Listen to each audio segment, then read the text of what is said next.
గ్రామ సేవకుల సంఘాన్ని ఏర్పాటు చేసి గ్రామ పంచాయతీ కార్మిక సంఘాన్ని ఏర్పాటు చేసి నేను జాతీయ బంధు పిలుపు మేరకు అప్పుడు కూడా మేము బస్సులను రోడ్ల మీద ఆప్తం చేసి అనేక పోరాటాలు చేసినాం. తెలంగాణ ఉద్యమాల్లో అప్పుడు ఎటు తెచ్చుకోలేకపోవడం వల్ల ఆ రోజు మేము తెలంగాణ ఉద్యమాల్లో పాల్గొని అప్పుడు కూడా తెలంగాణ వచ్చేంత వరకు కూడా మేము పోరాటాలు చేసినాం. తర్వాత 2019 ఈ దళిత జన సమితి రిజిస్ట్రేషన్ చేసి ఇప్పుడు కూడా కార్మికుల పక్షానే పనిచేస్తున్నాం. ఈరోజు అనేక రంగాల్లో పనిచేస్తున్న కార్మికులందరినీ కూడా కొన్ని కంపెనీలలో మరి ఎట్టి కష్టాలు చేస్తుర్రు, సాలని జీతాలు తోని జీవనోపాధి గడుపుతుర్రు. కాబట్టి ఇవాళ కంపెనీలలో పనిచేస్తున్న కార్మికులు మరి ఆ జీతాల కోసము వ్యతిరేకిస్తే మరి వాళ్ళ పనుల నుంచి తొలగించేద్దామని చెప్పి కంపెనీ పెద్దతాలు కుట్రలు పంతుర్రు.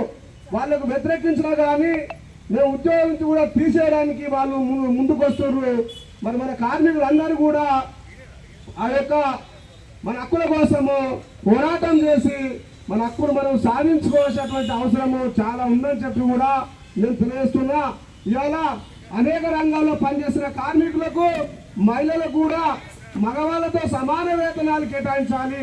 ఇవాళ కేంద్ర ప్రభుత్వము ఇవాళ ఏదైతే మన కార్మికుల్లో వాళ్ళు ప్రైవేటు సంఘాలు ఏదైతే మన కంపెనీలలో పర్మనెంట్ ఉన్నటువంటి కంపెనీలను కూడా ప్రైవేట్ పరం చేస్తూ మరి కార్మికులకు ఎలాంటి హక్కులు లేకుండా చేస్తుంది. కాబట్టి మరి మనం అంతా కూడా సంఘటితంగా పోరాటం చేసి మన హక్కులు సాధించుకోవాలి.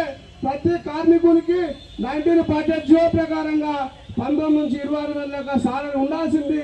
దానికోసం కూడా మనం పోరాటం చేయాలి. అదే మాదిరిగా సంవత్సరానికి 2 సార్లు వేతనాలు కూడా పెంచాలి మన కార్మికులకు.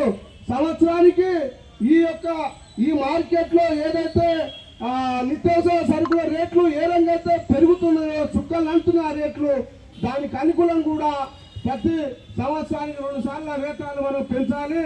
కాబట్టి